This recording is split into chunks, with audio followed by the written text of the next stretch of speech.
Alors, les cafés d'Elisa, qu'est-ce que c'est les cafés d'Elisa? Elisa, c'est moi, Elisa Yefchitz, et je me présente pour être députée de ce quartier, du 18e arrondissement, du quartier de Montmartre, de l'arrière de la place Clichy, le haut du 9e arrondissement. Alors, c'est un quartier que je connais bien parce que j'y suis née, j'y ai élevé mes 3 enfants, et en plus, ma famille y est depuis 100 ans. Mais bon, donc je connais bien toutes les rues, je connais très bien la rue Ganneron, je connais à peu près toutes les rues. Mais au-delà de ça, je suis économiste. J'ai travaillé dans le conseil, j'ai travaillé pour la ville de Paris, j'ai travaillé dans le secteur de la santé. Et il y a 5 ans, j'ai fondé une association qui s'appelle Les Canaux et qui soutient justement tout ce qui est l'économie engagée pour la planète et pour la solidarité. Et cette association, elle aide aujourd'hui 4500 entrepreneurs en France à développer des projets qui intègrent l'économie solidaire et l'économie circulaire. Parce qu'aujourd'hui, en tant que citoyen, comme en tant que travailleur, comme en tant qu'entrepreneur, comme en tant qu'employé, on doit tous s'investir pour créer un monde, et on a tous une part à faire, un monde qui prend en compte cette question du climat. Donc l'idée, c'était de pouvoir échanger avec vous sur ce qu'il faut faire à l'Assemblée, parce que c'est ça être député. Être député, c'est représenter la voix des citoyens pour faire des propositions de loi, contrôler l'action du gouvernement et faire des amendements pour qu'on prenne les bonnes décisions pour la nation. Donc le climat, pour moi, c'est un élément essentiel. C'est ce qui aura probablement le plus d'impact sur la société dans les 10 ans, 20 ans, mais même dès les 5 ans à venir. Donc c'est vraiment quelque chose sur lequel on est obligé, c'est vraiment une urgence de prendre des décisions très fortes. Et on ne pouvait pas mieux en parler qu'avec Jean Jouzel. Merci. Vraiment, donc applaudissez-le. Voilà. Jean Jouzel, qui est un très grand climatologue connu dans le monde entier pour les travaux qu'il a fait dès les années 80. Il a compris, il l'a montré en allant, mais on va voir un petit film qui va montrer ça. Voilà. Et donc climatologue, déjà tu nous diras comment tu as eu l'idée d'être climatologue, parce que ça c'est déjà... Mais en plus il est parti en Russie, dans l'Antarctique, il a donc foré, il a été jusqu'à très très très profond dans la Terre, il a permis de voir le lien entre le CO2, les émissions de CO2 et les gaz à effet de serre, et donc voilà, ce qui est la première compréhension du réchauffement de la planète et des conséquences après que ça, et ça a été le combat de ta vie après, et tu as du coup... co-présider le GIEC, qui est cet organisme de tous les grands scientifiques mondiaux, orchestré par l'ONU, qui a compris quand même l'enjeu et qui a souhaité que tous les grands scientifiques se regroupent entre eux pour expliquer ça. Et donc le GIEC, c'est se réunir et transmettre aux politiques. Et quand tu étais vice-président du GIEC, le GIEC a eu le prix Nobel de la paix parce que voilà, c'est la reconnaissance de montrer que c'est quelque chose qui va être essentiel pour la vie des humains sur Terre et pour la paix. Justement, où est-ce qu'on en est? La première question, c'est où est-ce qu'on en est aujourd'hui? Le dernier, que nous dit, pour ceux qui ne l'ont pas lu, le dernier rapport du GIEC? Donc, bonsoir à tous et à toutes. Merci de l'accueil, Elisa. Merci. Où en sommes-nous? Les 7 dernières années ont été les plus chaudes que nous avons connues depuis 150 ans. Ça, c'est très clair.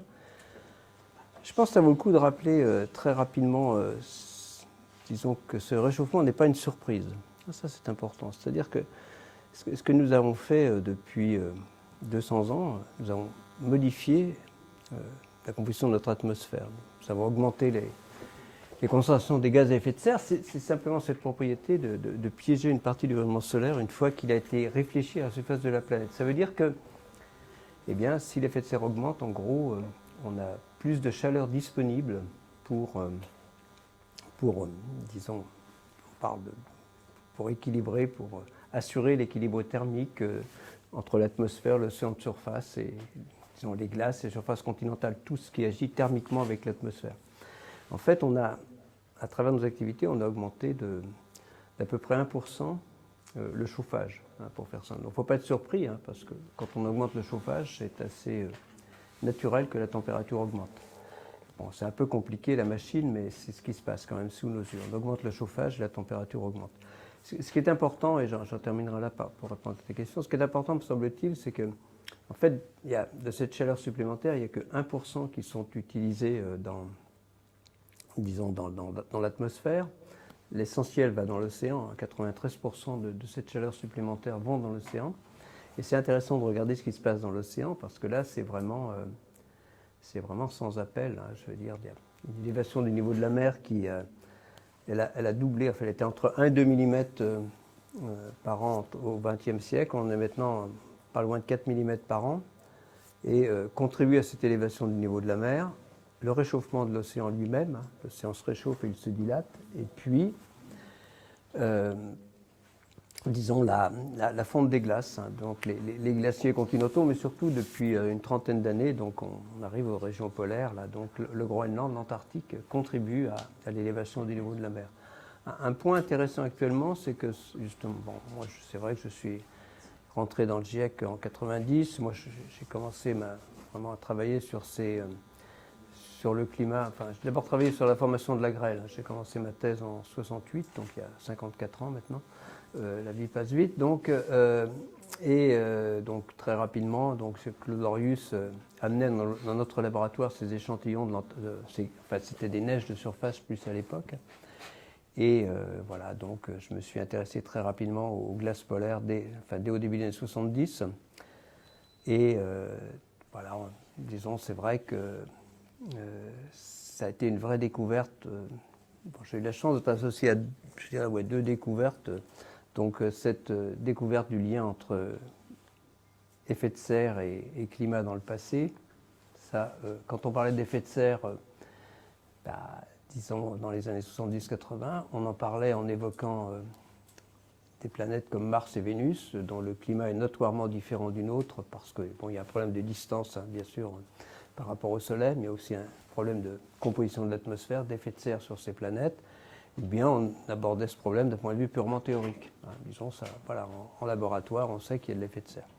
Mais le voir, hein, le voir sur cette planète, voir qu'il a vraiment eu un rôle important dans les cycles glaciaires interglaciaires sur cette planète, a été vraiment une découverte. Et puis là, on est au Groenland, là aussi, à un moment, quand on voit les images après. Eh bien, au Groenland, on a...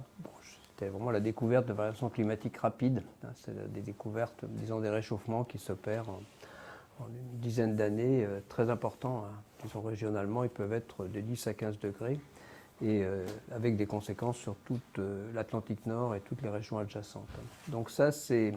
Bon, voilà, je continue toujours à travailler sur les glaces polaires. On en est maintenant à 800 000 ans. Voilà, donc, et moi, ça m'a amené à m'intéresser naturellement à l'évolution future de notre climat. Alors j'en terminerai sur le point où on en est actuellement avec un point important, c'est, disons, un peu historique, c'est que ce que l'on vit aujourd'hui est vraiment ce que nous avions anticipé il y a 30-40 ans dans les rapports successifs du GIEC. Hein. Aussi bien en termes, justement, par exemple, l'accélération, bon, bien sûr, le niveau de la mer a accéléré. Alors, mais ça, c'était prévu, hein, ce n'est pas une surprise, hein, c'était vraiment prévu. Le rythme de réchauffement climatique, on est à entre 2 et 3e de degré par décennie, c'est ce qui était prévu. Ce n'est pas une année après l'autre, mais c'est vraiment une décennie après l'autre. Quand on regarde l'intensification des événements extrêmes, c'était aussi envisagé. Hein, donc c'est ça. Donc ce qu'on vit aujourd'hui, c'est ce que notre communauté scientifique avait envisagé il y a disons, une cinquantaine d'années. Et ça nous invite vraiment à faire confiance à cette communauté, je dirais presque malheureusement, parce que dans ce qu'elle envisage à l'horizon de 2050 et au-delà. Hein, c'est bien ça le problème. Donc ne remettons pas en cause le message des scientifiques. Hein, je crois qu'il est, disons, cette communauté, il y a des incertitudes. Ça ne veut pas dire que disons, voilà. Donc, c'est plutôt quelque chose de positif. Oui. C'est que vous avez connu le climato-sceptisme à un très haut niveau et qu'aujourd'hui, voilà, il est moins. Maintenant, ça ne veut pas dire que les gens agissent et qu'ils le font. Non, ils se déplacent. On peut en discuter de ça parce que c'est un point qui est, disons, le climato-scepticisme se déplace. Je veux dire par là que il est très dur, alors, tu es politique, il est très dur maintenant pour quelqu'un de sérieux de nier la réalité du réchauffement. Ça, disons, là, voilà, dans un homme de la rue du bois, ok, le climat change. Ça c'est généralement accepté, y compris dans... Voilà, tu prends quelqu'un là, les gens sont conscients que le climat change. Une certaine proportion non négligeable accepte l'idée que les activités humaines en sont à l'origine. Nous en sommes certains, hein, c'est vraiment les causes naturelles, c'est 1/10 de degré par rapport au degré qu'on a vécu. Mais voilà, donc, et ça se déplace, et on entend beaucoup de politiques dire maintenant, et on peut arriver au film Don't Look Up facilement, eh bien, ok, il y a un problème, mais on trouvera des solutions lorsque le problème sera là. Et ça, c'est terrible, parce que c'est faux. C'est ça qu'il faut bien comprendre. Personne n'arrêtera l'élévation du niveau de la mer. D'ici 2050, c'est quand même 20 cm supplémentaires, donc, enfin 15 à 20 cm, mais bon, ça peut être, alors après, ça dépend comment. Alors, si on réussissait à limiter, même en limitant à 2 degrés, sans parler d'1,5 degré, on aurait au moins 50 cm supplémentaires pratiquement. Donc c'est important, et c'est pas négligeable dans certaines régions, c'est très clair. Donc les régions qui sont fragiles en France, bon, ça va des côtes charentaises dans certaines régions, y compris Méditerranée, c'est plutôt le côté de la Camargue. La mer du Nord, Nord-Pas-de-Calais, il y a quelques fragilités. Par exemple, l'estuaire de la Seine, c'est fragile, il y a certaines fragilités aussi. Il y a des régions, effectivement. Si je vous montre une carte que j'ai pas, ou y compris d'ailleurs l'estuaire de la Loire aussi, il y a beaucoup de. Et l'autre dans les fleuves aussi. Le problème du niveau de la mer, c'est pas la submersion, disons permanente, c'est la submersion temporaire. Et voilà, donc avec qui est conjonction de grandes marées, on a vu ça pour Xynthia. Le problème, c'est quand il y a conjonction de grandes marées, de tempêtes, et donc avec une élévation du niveau de la mer, ne serait-ce que 20-30 cm supplémentaires, des régions, enfin, avec des surfaces relativement importantes qui n'étaient pas touchées, le deviendraient. Et puis le problème voilà. Est déjà là. Donc oui, il est déjà là. Moi, j'ai eu la chance de bien connaître le professeur Younous, bien sûr, je connais bien. Et qui vit au Bangladesh. Donc j'ai été le voir au Bangladesh. Et là, j'ai découvert vraiment ce qu'on appelle les réfugiés climatiques. Ce pays est un pays de 170 millions d'habitants. La capitale, c'est 23 millions d'habitants. Et à Dakar, exactement. Et pendant la saison des pluies, c'est 4 mois. L'entièreté quasiment de la capitale est voilà, on ne peut pas circuler, mais vraiment pas du tout circuler. Toute l'économie du pays est bloquée, et le Bangladesh va passer la moitié des territoires du Bangladesh seront sous l'eau dans 5 ans.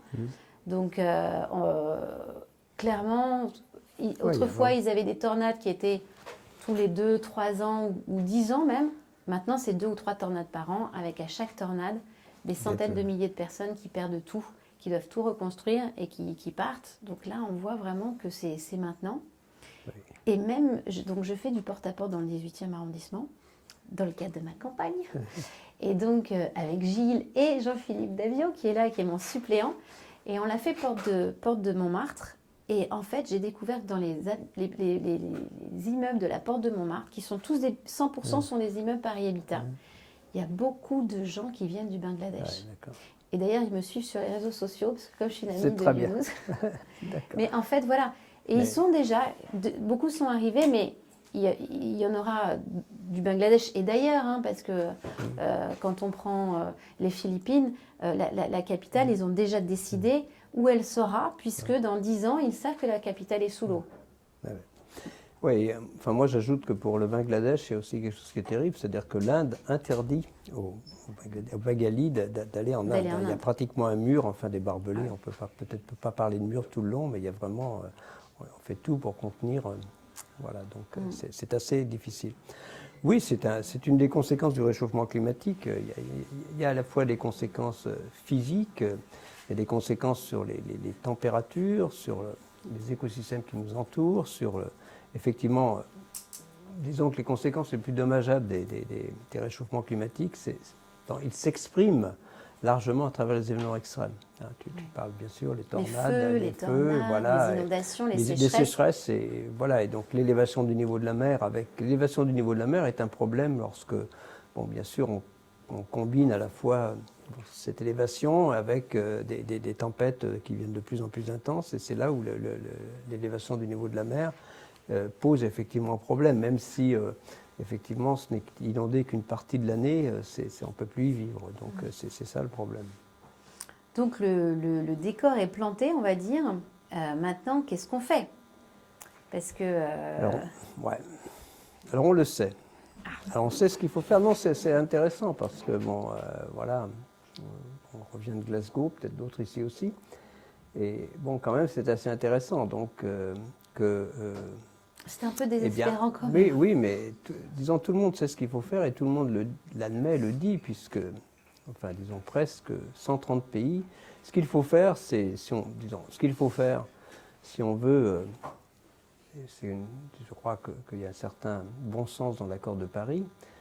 L'accord de Paris, c'est un accord de bon sens, c'est-à-dire que si on veut que les jeunes d'aujourd'hui puissent s'adapter au réchauffement climatique, disons dans la deuxième partie de ce siècle, disons d'ici 2050, on y arrivera, je veux dire, si on prend un degré supplémentaire, mais si on veut s'y adapter, il faut effectivement, disons, alors on pensait d'abord qu'il aurait suffi de maintenir le réchauffement en deçà de 2 degrés, et puis on voit bien que depuis 2018, il y a eu le rapport sur un climat à 1,5 et on voit bien que... Même à 1,5, les conséquences... Voilà, donc il y a déjà des conséquences et plus on s'en éloigne. Et donc, ce qu'il faut faire, une condition nécessaire, c'est donc la neutralité carbone en 2050. Et ce qui est un peu, alors à la fois décevant, mais c'est aussi que 130 pays ont, d'une certaine façon, annoncé sous une forme ou une autre un objectif de neutralité carbone en 2050. Alors, d'une certaine façon, on a le sentiment que les décideurs politiques sont à l'écoute du diagnostic des scientifiques, puisque disons, 3 ans après, la neutralité carbone en 2050 n'était pas formalisée dans l'accord de Paris. C'est très important. Elle l'a été en 2018 dans ce rapport 1,5 et confirmé l'an dernier. Je veux dire que 3 ans après, donc à Glasgow, il y a quand même 130 pays qui, sous une forme ou une autre, effectivement, annonce, alors c'est le cas de notre pays, la France annonce neutralité carbone en 2050, c'est le cas de l'Europe, des États-Unis. Donc là, maintenant, on annonce neutralité carbone 2050. Ouais. La question, c'est d'abord, qu'est-ce que c'est que la neutralité carbone? Comment est-ce qu'on l'a fait? Ça, c'est la première question, on va y revenir. Et deuxièmement, ce que moi j'ai constaté, c'est que, y compris notre gouvernement, annonce la neutralité carbone en 2050, mais ne nous dit pas ce qu'il faut faire demain, après-demain, après-après-demain pour y arriver. Et c'est un peu comme si on disait, on va devenir champion olympique, oui, dans 5 ans, et on se met pas à mais on commence pas l'entraînement. C'est-à-dire que c'est bien d'avoir l'objectif, mais si on ne fait rien pour y arriver, on risque pas d'atteindre la médaille, quoi. Alors là aussi, c'est assez terrible parce que, si tu veux, les 130 pays, quand on annonce une neutralité carbone, d'un côté c'est bien, de l'autre il y a un fossé entre ces annonces et ce que font réellement ces pays, y compris chez nous, c'est vrai. Alors, tu es un peu dur avec notre pays. Si tu vas sur le site du ministère, tu verras que, il y a effectivement un plan qu'on appelle la stratégie nationale bas carbone. Mais donc c'est par période de 5 ans, mais disons généralement on déplace les objectifs de réduction qu'on n'a pas fait dans les 5 ans actuels, on les déplace sur les 5 ans suivants. C'est à peu près ce qu'on fait. Bon, il n'y a pas rien. Moi je peux te montrer la stratégie nationale bas carbone, il y a des beaux graphiques qui sont sur le site du ministère. Simplement on n'arrive jamais à respecter ce que nous nous sommes fixés comme objectif. Et là, on voit bien que les objectifs vont être... on va parler des 10 prochaines années, parce qu'on ne peut pas espérer neutralité carbone en 2050. Il y a 2 choses. On ne peut pas espérer neutralité carbone en 2050 et ne rien faire aujourd'hui. Et même ceux qui disent, on s'y mettra au dernier moment, ce qu'oublient ces gens-là, c'est que ce qui compte, c'est la quantité cumulée de CO2. C'est-à-dire que si on émet jusqu'en 2040 et si on était capable, par miracle, de descendre en neutralité carbone, on n'aurait pas tenu c'est pas ça l'objectif. L'objectif, c'est une descente régulière. Donc c'est bien la quantité cumulée. C'est pas simplement neutralité carbone en 2050, mais c'est y aller, de façon volontaire. On va essayer de faire 5% par an. Plus que ça. Alors, parce que c'est moins 55%. Justement, avec l'Europe, ça va être moins 55%. En 2030, alors c'est pas par rapport à aujourd'hui, c'est plutôt moins 25% par rapport à aujourd'hui. Donc on a déjà 20%, c'est entre moins 25 et moins 30% par rapport à aujourd'hui. Mais c'est quand même, ceux qui vont être à l'Assemblée nationale à partir de l'an prochain et les suivants vont avoir un travail énorme à mettre en œuvre. Et le problème, c'est que moi je viens de terminer je viens de remis à la ministre hier un avis sur l'enseignement de la transition écologique dans l'enseignement supérieur. Et donc le problème, c'est qu'il faut vraiment convaincre tout le monde, convaincre toutes les générations comment on fait. Donc il faut vraiment s'y mettre vraiment aujourd'hui. Et voilà, on sait aussi, on peut aller dans le détail. On peut aller dans le détail de la stratégie nationale bas carbone. C'est division par 2 sur l'habitat. C'est moins 40%, moins 30% sur le transport en 2000. Enfin, ça sera, voilà, donc on ne peut pas dire qu'il n'y a pas de plan. Simplement, comment on le fait. Et le problème, c'est que on ne peut pas... Enfin, disons, par rapport à cette transition, alors il n'y a pas que le climat, hein, c'est une transition beaucoup plus large, parce que pour revenir à ce que tu as dit, enfin bon, c'est d'abord, il y a tous les autres problèmes environnementaux qui sont liés, hein. Disons, on peut parler de problèmes de santé, d'environnement, problèmes de santé, problèmes de pollution, problèmes de biodiversité. Les problèmes sociaux sont aussi là, on ne réussira pas cette transition, disons, la transition ne sera pas écologique simplement, elle sera sociale ou elle ne sera pas. Voilà, et enfin, moi je me suis beaucoup intéressé à la justice climatique, hein, donc j'ai été longtemps au Conseil économique, social et environnemental, on a fait un avis sur la justice climatique, c'est-à-dire la première conséquence du réchauffement climatique, si on ne les prend pas une par une dans leur ensemble, c'est d'accroître les inégalités, y compris chez nous. Hein, disons que on peut reprendre, hein, je donne toujours cet exemple, disons l'augmentation de la taxe carbone telle qu'elle était envisagée en 2018, alors de façon relative, pas de façon absolue évidemment, de façon relative aurait affecté 3 fois plus les bas revenus que les hauts revenus, donc par rapport à leurs revenus. Un autre exemple, c'est clair que s'il y a une canicule, voilà, disons une vague de chaleur à Paris, une canicule, pareil. Il y a des gens comme moi, bon, moi je peux quitter Paris, là, on va en Bretagne, moi je suis natif de Bretagne, on va en Bretagne. Il y a beaucoup de gens qui, pendant les périodes de canicule à Paris, souhaiteraient quitter Paris, qui ne peuvent pas. Il y a ceux qui peuvent, il y a ceux qui ne peuvent pas. Donc voilà, c'est ça qui est important. Et puis sauver la planète, c'est pour les gens qui y habitent. Ouais, donc, voilà, donc il faut bien voir ces inégalités par rapport Après, il faut prendre les choses de manière très méthodique. D'abord, ça veut dire, effectivement, c'est une question primordiale. Donc, sur l'ensemble des politiques qui doivent être menées, à chaque fois, on doit screener les choses au regard de la stratégie zéro carbone et donc de la réduction massive de l'émission des gaz à effet de serre liée, quand même, en grande partie, aux énergies fossiles.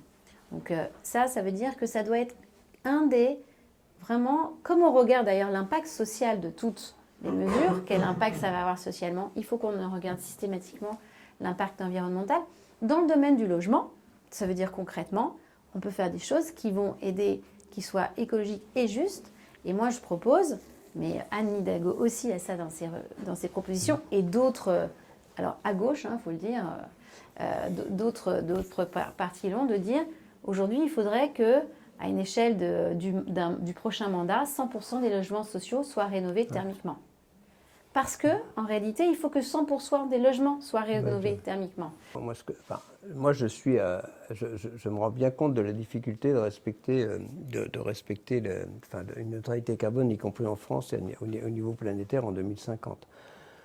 D'abord, ce que je pense, c'est qu'il faut des objectifs ambitieux et s'en éloigner le moins possible. Je ne suis pas naïf, ça sera très difficile, même peut-être de ne pas passer au-delà de 2 degrés. Au moins temporairement. Hein, donc voilà, donc c'est difficile.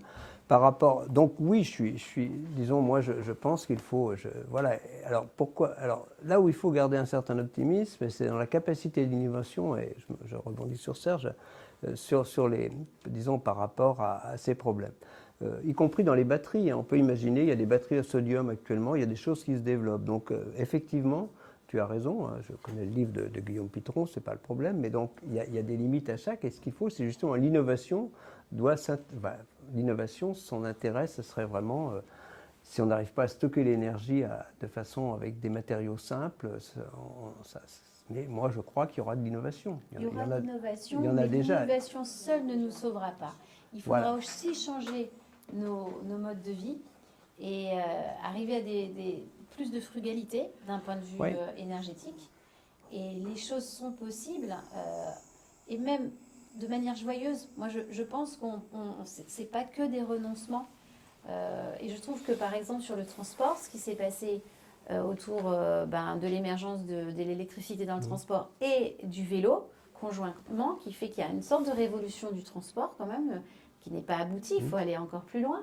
Mais il y a quand même il y a un chemin qui est fait avec de plus en plus de gens qui prennent le vélo, et ils ne le font pas dans un renoncement et en se disant je vais me gâcher la vie maintenant pour le climat, je prends le vélo.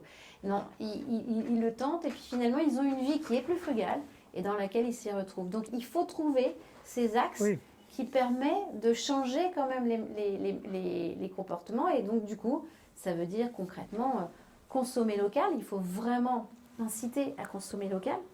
D'abord, ça crée des emplois, mais en plus, ça évite qu'on transporte à travers la planète les biens d'un endroit ou un autre. Enfin, il y a quand même beaucoup de choses sur lesquelles on peut agir. Et en fait, quand on met bout à bout toutes ces actions, eh ben, on arrive à des résultats. Oui, enfin moi j'aime bien m'appuyer sur les... Sur les innovations aussi. Non, aussi, mais aussi sur les propositions des 150 citoyens. Donc moi comme j'ai participé, j'étais membre du comité de gouvernance, donc j'ai suivi ça pendant 2 ans, c'est passionnant. C'est génial. En fait, elles sont extrêmement pertinentes, aussi bien. Donc en fait, on a travaillé sur les thèmes principaux, se loger, se nourrir, se déplacer, et puis consommer, produire. Et c'est vraiment, le regret évidemment, c'est que dans la loi climat résilience, il n'y a pas plus de 20% de ces propositions qui sont vraiment prises en compte sérieusement. Mais franchement, c'est une mine de propositions, le travail des citoyens qui a été vraiment extrêmement constructif. Donc voilà, donc aussi bien, quand tu parlais local et tout ça, disons bien sûr aussi bien au niveau de se nourrir que des déplacements et voilà, que du logement. Donc il y a des choses, moi je pense qu'il faut, je d'ailleurs dit qu'il faut regarder ces propositions citoyennes de façon plus... D'ailleurs, il y a un film sur LCP actuellement, tu l'as vu, qui retrace toute l'histoire de la Convention citoyenne, qui est vraiment passionnant. Il y avait 150 propositions, il y en a eu 3 qui ont été écartées par Emmanuel Macron, dont une... Donc il y en a une qui est importante, c'est l'article, disons le préambule de la Constitution, sur le problème d'écocide. Mais il y en a une qui a été écartée, moi j'y suis favorable, c'est la limitation, disons, sur autoroute à 110 km/h, qui avait été vraiment proposée. Vraiment, les États-Unis se portent très bien, et voilà. Donc c'est loin d'être négligeable, mais en plus c'est une mesure, il y a un symbole, c'est-à-dire que tout le monde s'y plie. C'est ça qui est important. Il y a aussi c'est assez symbolique. Je vais prendre une autre mesure. Les citoyens proposaient manifestement, l'augmentation des émissions de gaz à effet de serre en France et dans beaucoup de pays, c'est largement lié à l'achat des SUV, des véhicules de plus en plus lourds. Et la proposition des citoyens était de surtaxer les véhicules lourds. Ils proposaient à partir de 1,2 tonne.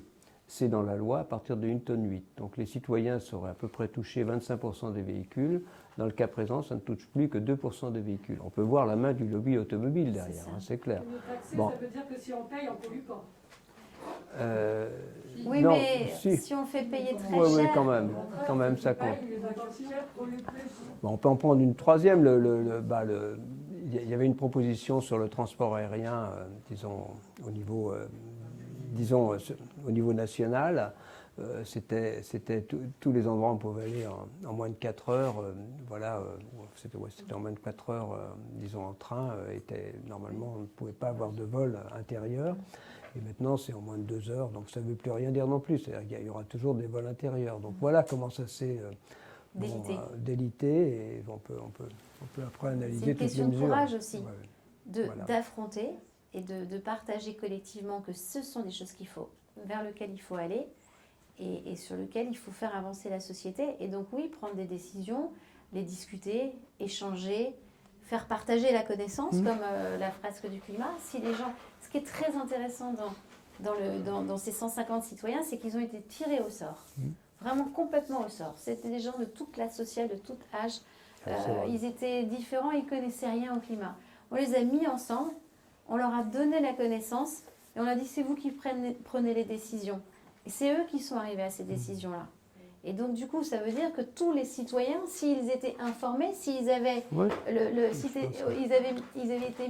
s'ils avaient autant la connaissance, arriveraient aux mêmes solutions. Donc oui, ça demande du courage, ça demande d'aller expliquer, ça demande d'aller faire comprendre pourquoi baisser de 110 à 110 km/h, ce qui est le cas dans énormément de pays dans le monde, parce que où c'est 110, ça a une conséquence sur le climat. Donc, et lesquels, avec des chiffres, tout ça peut être étayé, mais il faut prendre le courage d'aller expliquer les choses. Bravo pour avoir lancé ce débat parce qu'il y a peu de députés, y compris en place. Et c'est la raison pour laquelle j'ai décidé de me présenter en fait. Sinon, je l'aurais laissé à d'autres. Hein. Tu sais, c'était pas. Non, mais je suis pas née. Et et effectivement, au Canot, donc c'est un bâtiment qui fait 1000 mètres carrés. On vient de l'inaugurer, la dernière phase des travaux. Il est entièrement rénové sans utiliser de nouvelles matières, 100% réemploi, isolé, et on arrive aux mêmes qualités thermiques qu'un bâtiment HQE neuf. Et c'est un bâtiment qui a 180 ans, donc où il y a eu très peu de gaz à effet de serre émis, enfin de CO2 émis, puisqu'on a tout réemployé sur site, notamment on utilisait les pierres qu'on avait fait pour faire la terrasse, etc. Et donc c'est possible aussi dans la rénovation. Et l'objectif, et ça doit être un objectif qu'on doit tous porter collectivement, c'est que quasiment toute la population fasse la fresque du climat. Et donc ils se sont donné un objectif de 1 million de personnes. Et ça, ils vont y arriver. Ils vont y arriver. Avec Jean Covici, qui est à la tête, qui a créé ça. L'important, c'est aussi de communiquer, de créer beaucoup plus de communication. Aujourd'hui, les politiques, si on n'a pas forcément confiance en eux, c'est qu'on n'est pas très au clair avec les décisions qu'ils prennent, on n'est pas très au courant de comment ils font les choix, de qu'est-ce qu'ils votent.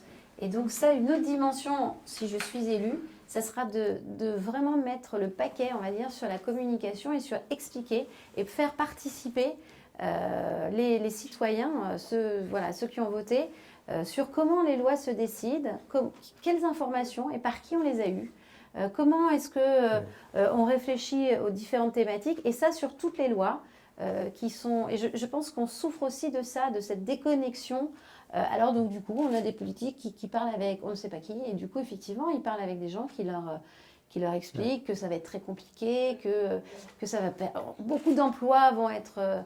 et voilà, donc la transparence aussi me paraît très importante. Il y a beaucoup de discussions sur le mix énergétique, donc voilà. D'abord, il y a un rapport très intéressant qui est celui de RTE. Voilà, bon, je pense que il y a différentes voies possibles. Hein. Bon, le rapport de RTE, il y a un point très important. Hein. Les deux conclusions sont quand même claires par rapport au mix énergétique. C'était Anne. La première, c'est qu'on ne réussira pas en France à atteindre la neutralité, la neutralité carbone sans un développement significatif des énergies renouvelables. On n'y arrivera pas sans le renouvelable, c'est très important. Et effectivement, l'autre point, c'est aussi un choix, c'est que, moins on fait de nouveaux nucléaires, plus ça risque de coûter cher. Soyons clairs, il faut pas... c'est ce que dit le rapport RTE. Après, on peut toujours discuter, mais je pense que c'est un rapport tout à fait... Voilà, donc moi, je me suis toujours intéressé aux énergies renouvelables. Hein. Bon, même après 54 ans de CEA, j'y suis toujours. Mais bon, voilà, donc c'est un choix. Moi, je pense qu'après, voilà, c'est un choix de chaque candidat, on voit bien. Hein, donc, mais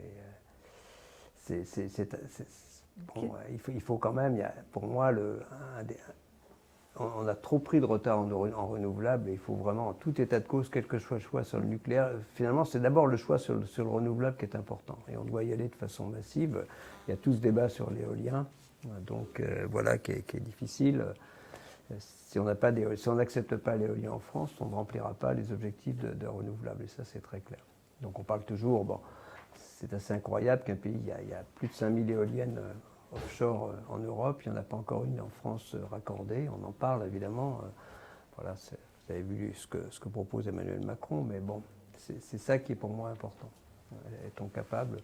Voilà, après, moi, je ne suis pas sûr qu'on ne puisse pas faire son nouveau nucléaire, puisque je l'ai écrit, hein, donc je veux dire, c'est pas...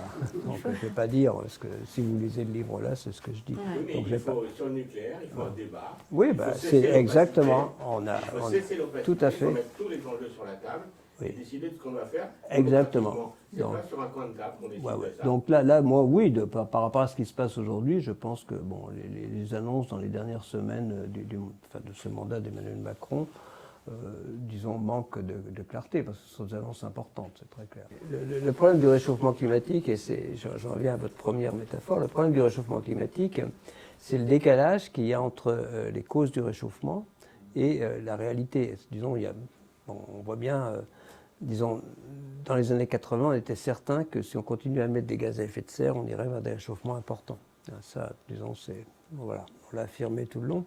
Et ce décalage, il est d'une trentaine d'années pour la température. Et malheureusement, les gens n'ayant pas cru le message des scientifiques commencent à réagir lorsque voilà, ils constatent que les événements extrêmes deviennent plus fréquents, plus intenses. Voilà, la température augmente. Voilà. Donc c'est un peu trop tard. Donc il n'est jamais trop tard pour essayer de bien faire, je ne vais pas dire ça, mais il est mieux fallu,